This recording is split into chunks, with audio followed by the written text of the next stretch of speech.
Oscar Valdez. He's only 5 years older, but he's got practically twice as many fights as Lopez. In terms of rounds, Valdez has as many championship rounds, 64. All right, fans, here we go. 10 rounds of boxing for the WBC Super Featherweight World Title Eliminator. And now, ladies and gentlemen in attendance and boxing fans joining us around the world, live from the Cosmopolitan of Las Vegas, it's time for the main event of the evening. He weighed in at a ready 126 pounds with a fine young record of 13 wins, 1 defeat. He has 6 wins coming by way of knockout. Tonight, as always, he is ready to seize the opportunity, introducing the formidable Adam Blue Nose Lopez. He weighed in at 129.8 pounds. He is undefeated in his campaign in the ring with a record of 26 wins, no losses, 20 wins coming by way of knockout. Here is the 2-time Olympian and veteran of 7 world title appearances, currently ranked the #1 super featherweight contender by the WBC.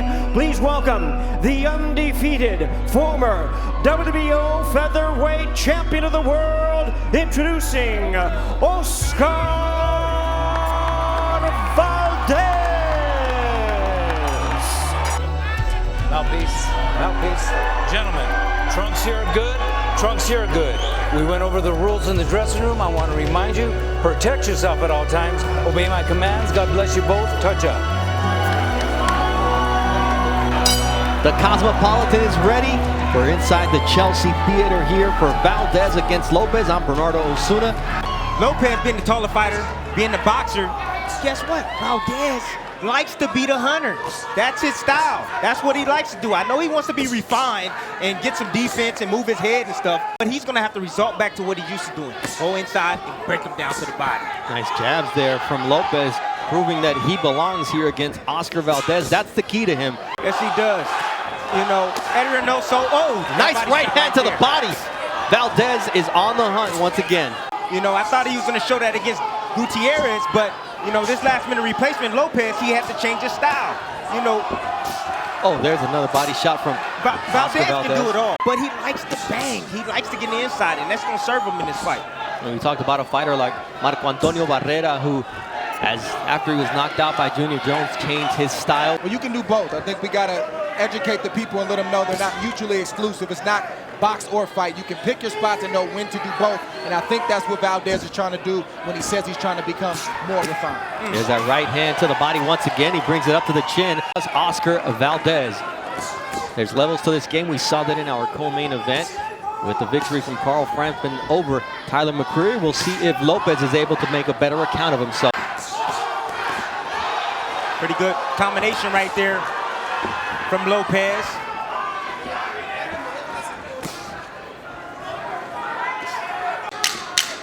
Lopez proving he belongs early on in this fight against Oscar Valdez, but it's the first time he's scheduled, well, he's scheduled second time to go 10 rounds. He's never been past 8 rounds as a professional. Valdez is trying to knock you out with every shot. Don't get caught up in that. Stick to the game plan. Keep your wits about you. Good instructions by the veteran and the Hall of Famer, Buddy McGirt. You see Lopez moving to his left. You know, he's telling him to keep stepping around. And if you keep stepping around, you don't allow the puncher, which is Valdez, to get set. Let him set his feet to sit down on shots. And that's exactly what we're seeing here in the early going of this fight.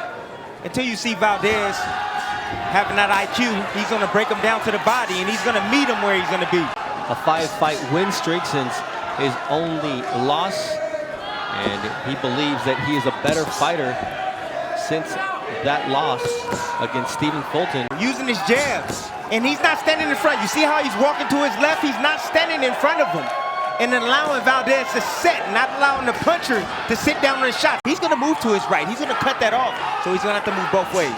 But he's getting away with moving one way right now. Great illustration from above. Thanks to our director, Aladdin Freeman, for giving us that shot, allowing us to see exactly what Tim was illustrating in terms of the footwork. And just... Oh, nice left hook! Drops Oscar Valdez!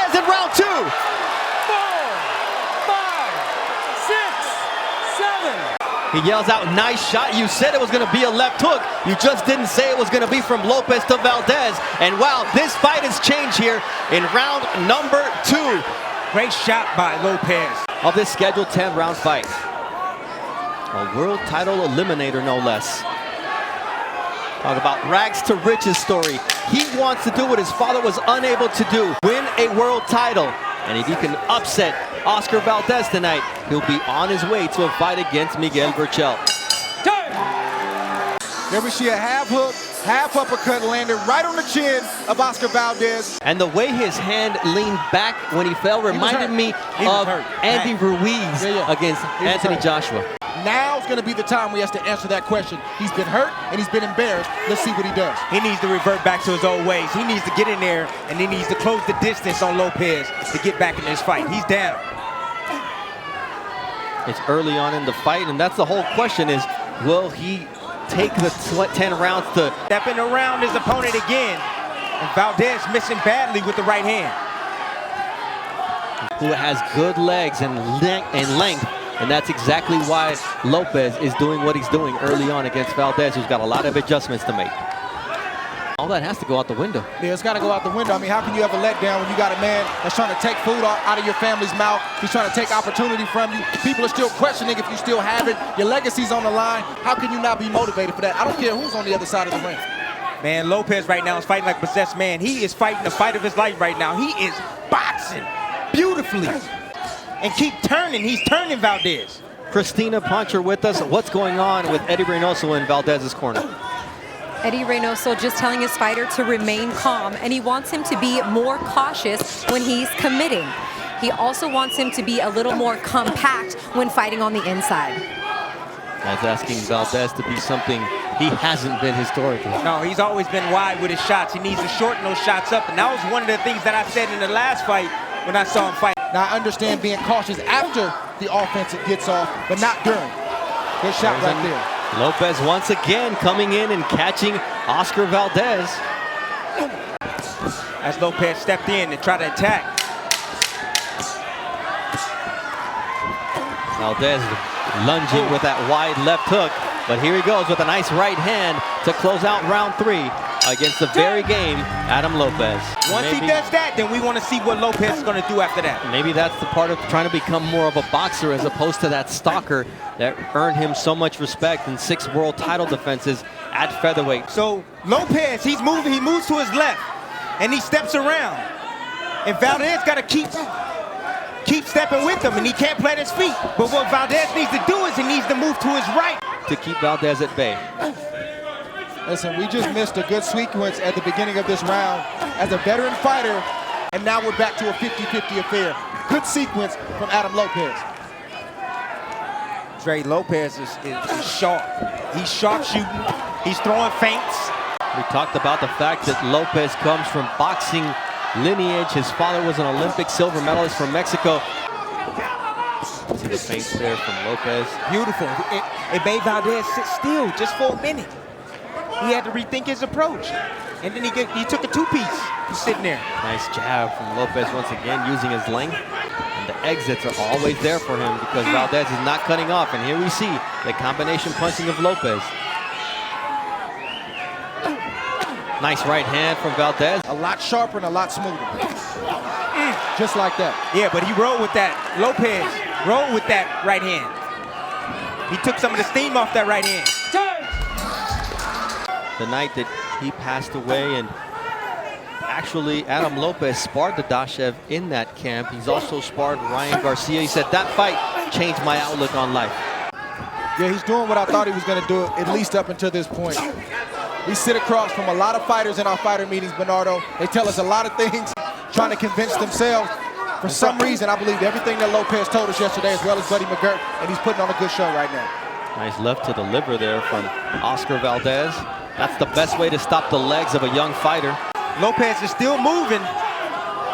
But let me tell you, if Valdez continue to attack that body, he's going to stand still just like that. Now Valdez is going to have to deal with the offense of Lopez coming forward. And this is not the best look for Valdez. Let go, let go. Still a very close fight despite that knockdown for Lopez in the second round.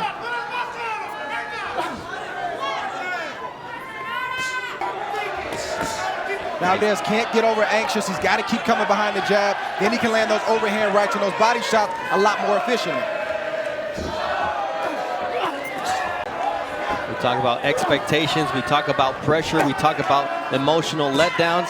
In the ring, there is no time for that. Not at this level.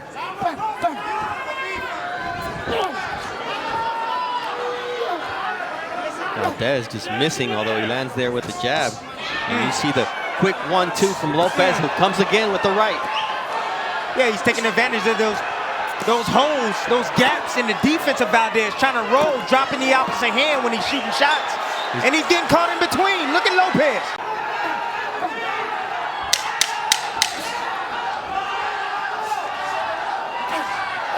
See, Oscar headhunting. Oscar needs to dig down to the body. You can't hit the head, hit the body. That body will stay big. Some fighters have said, when's Tim gonna close his mouth? Huh? Close my mouth? I'm speaking of real, baby. Let's go. All right, nice uppercut there from Lopez as Valdez is trying to close the gap. This has been the ebbs and flows that have taken place, and this is why Valdez has not been able to take over, because Lopez just refuses to allow him. That's the story of a fight unfolding. Yes, sir. Christina Poncher is with Buddy McGirt in the corner. Buddy, halfway through the biggest fight of your young pupil's career, how would you assess his performance so far? You know, every now and then he's getting a little lazy, but we're doing what we got to do to win this fight here. What was your advice to him in the corner this last round? Pretty even fight. Yes, he said to me, buddy, he can't fight backing up. So I told him, be smart when you're backing him up. Christina alongside Buddy McGirt as Valdez lands that left hook. Nice right hand to finish. Valdez looking to assert himself here in the 6th round of a scheduled 10-rounder. Ringside.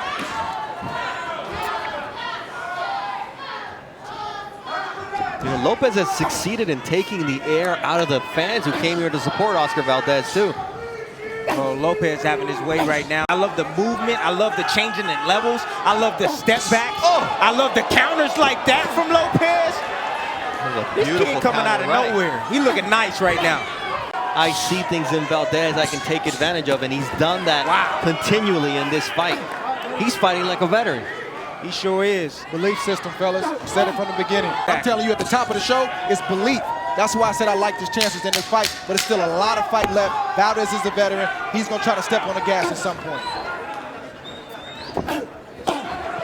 60% of the way through. Lopez, Tamayo, and Cervania were the 3 men to drop him. Cervania and Tamayo ended up losing the fights. What will happen with Adam Lopez? Will he be the first man to beat Oscar Valdez, who's undefeated in 26 fights? Majority decision loss. So Valdez is counting on those last 2 rounds to do some work. Look at Lopez. He just keeps moving to his left. Take that play away and make this young man move to his right. What did Buddy McGirt tell us in the fighter meetings? I'd rather fight a puncher where you take one thing away instead of a smart boxer. He's got the smart boxer tonight, and Valdez has few answers, although he lands a nice left hook and he's hurt. Down goes Lopez here in round 7. Round number 7 of a scheduled 10-rounder. Oscar Valdez smells blood. He's a big finisher. He feels strong at 130 pounds, and he's ready to prove it against Adam Lopez. Valdez better be cautious right now. Lopez got some sneaky short punches in the inside. Nice right uppercut from Oscar Valdez. Short counter left from Lopez. You hear the crowd behind Oscar Valdez. He said people from California, from Arizona, from Nogales, Sonora, came out here to see me. I want to put on a show. Valdez selling out here in round number 7, looking to finish the young Lopez. Championship pedigree, baby. Oh, big uppercut from Valdez. So Lopez taking a shot here in the 7th round. This is the time that Valdez needs to dig down to the body. He's headhunting too much. Go to the body. Got the nose bleeding now from Adam Lopez. He's having trouble breathing. The whole demeanor of Lopez has changed here in the 7th round. Big right hand from Oscar Valdez. Big combinations from the Mexican fighter. And in steps Russell Mora with just seconds left in round 7 to stop the fight, which was very competitive. Too early in my opinion. Winner by way of technical knockout. He is the winner of the WBC Super Featherweight World Title Eliminator and still undefeated.